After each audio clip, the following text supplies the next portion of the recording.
جہاں تک یاد ہو جائے وہ بھی کریں۔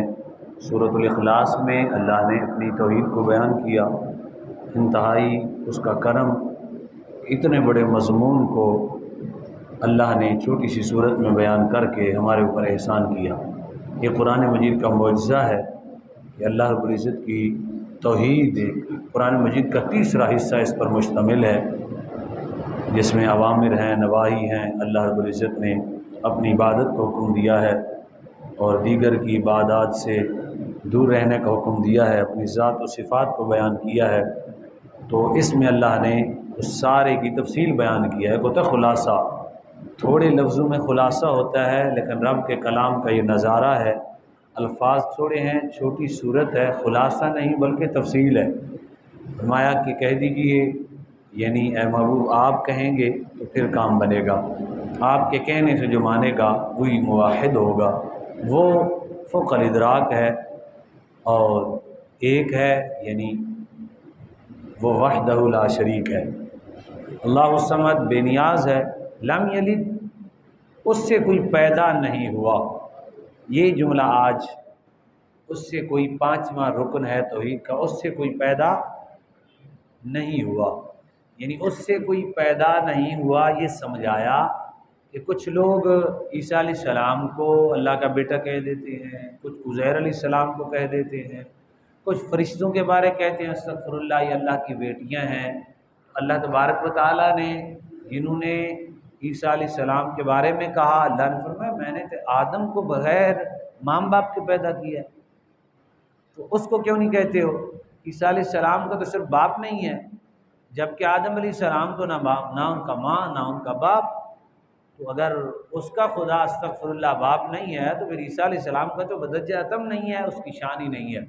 یاد رکھیں، جب کوئی کسی کا بھی کوئی بیٹا ہوتا ہے، وہ اس کا کسی نہ کسی صورت میں جز ہوتا ہے، کسی نہ کسی عادتوں میں، صفات میں، صورت میں، کچھ نہ کچھ خون ہڈیاں، کچھ نہ کچھ اس کا ایک حصہ ہوتا ہے۔ اللہ رب العزت اس سے پاک ہے، وحدہ لا شریک ذات ہے اس کی۔ اللہ کی اس صورت میں اللہ کسی کا جز بنے گا، جو کہ اہل اسلام کا یہ عقیدہ ہے کہ اللہ تبارک و تعالیٰ اس چیز سے پاک ہے، وہ کسی کو جنے، وہ کسی کو خلق فرماتا ہے، تخلیق کرتا ہے اپنی شان اور قدرت کے تحت، وہ اس چیز سے پاک ہے کہ اس کا ایسا کسی کے ساتھ رشتہ ہو۔ ہمارا بھی رشتہ اس ذات کے ساتھ جو ہے وہ رشتہ توحید ہے۔ کیا ہے؟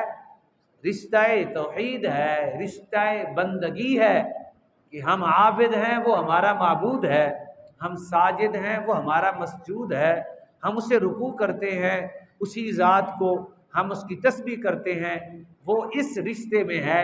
یہ عبادت کا رشتہ، توحید کا رشتہ اس رب کے ساتھ ہمارا ہے، کسی چیز میں مماثلت نہیں ہے، اور اللہ کی کوئی جز اور نہ ہی وہ کسی کا جز ہے، وہ تجزی سے پاک ہے۔ اور اسی لیے اہل اسلام کا عقیدہ ہے کہ اللہ تبارک و تعالیٰ کے بارے میں یہ بڑی سمجھنے والی بات ہے۔ ہمارے ہاں جو جھوٹے پیر ہیں وہ کہتے ہیں نماز کیوں نہیں پڑھتے؟ وہ کہتے ہیں جب بندے کو خدا مل جائے تو نماز اس لیے پڑھتے ہیں نا کہ خدا مل جائے، سانو خدا مل گیا، استغفر اللہ، کہتے ہیں ہم نے خدا کو دیکھ لیا ہے تو اس لیے ہم نمازیں نہیں پڑھتے، جبکہ جو یہ کہے اسی وقت پیر تو دور کی بات ہے، وہ اسی وقت مشرک ہو گیا ہے۔ کیا ہو گیا ہے؟ اسی لمحے مشرک ہو گیا ہے، جتنی مرضی آپ عبادت گزار ہے۔ اس نے یہ کہا کہ میں نے اس جہان میں رب کو دیکھا ہے، بس اسی وقت وہ مشرک ہو گیا۔ کیوں؟ اس کی وجہ یہ ہے جہان کی نکریں ہیں، سائڈیں ہیں، جہات ہیں، زمین ایک چیز ہے نا، اس کی احاطہ ہے کہ نہیں ہے، زمین کا ایک نقشہ ہے، اگر رب بیچ میں آ گیا تو نقشہ رب کا بن گیا کہ نہ؟ وہ اس جب جہان میں آئے گا کوئی تو نقشہ بنے گا، تو اللہ تو نقشے سے ہے ہی پاک، تو اس نے رب کو کسی نقشے میں مانا، یعنی مخلوق کی مثل مان لیا۔ تو جیسے ہی مخلوق کی مثل مانا میں نے رب کو دیکھا ہے، اس لیے اللہ نے جب اپنے محبوب کو اپنا حسن دکھایا تو زمانے محبوب کو دکھا دیتا، یہاں اس نے لا مکان پہ بلایا کہ جہاں کوئی جہات نہیں ہے، جہاں کوئی سمتیں نہیں ہیں، جہاں کوئی مکان نہیں ہے، جہاں کوئی زمان نہیں ہے، یہ جہان کا کچھ وہاں نہیں ہے، جہاں کچھ نہیں ہے، کچھ بھی نہیں ہے، جہاں تھائے اور ہار ہوں نہیں ہے، وہاں بلا کر اپنے حسن کا نظارہ کرایا کہ کوئی شرک میں اس زمانے میں مبتلا نہ ہو جائے کہ میں نے دنیا میں رب کو دیکھ لیا ہے۔ وہ خواب میں روح کے ذریعے اللہ کی انوار کو دیکھ سکتا ہے، تجلیات کو دیکھ سکتا ہے، اللہ رب العزت کی طرف سے فیوزات اسے نصیب ہو سکتے ہیں اور آنکھوں کے سامنے ہو سکتے ہیں۔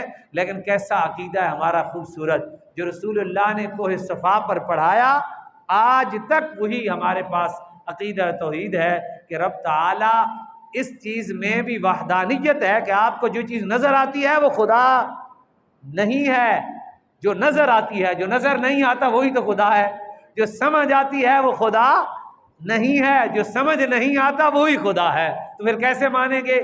پھر ماننا پڑے گا کہ رسول اللہ کی دست اقدس پہ ہم نے مانا ہے، اور اسی میں توحید ہے، اور یہی توحید جو ہے روشن ہوتی ہے۔ اللہ کریم ہم سب کو سمجھ اور عمل کی توفیق عطا فرمائے۔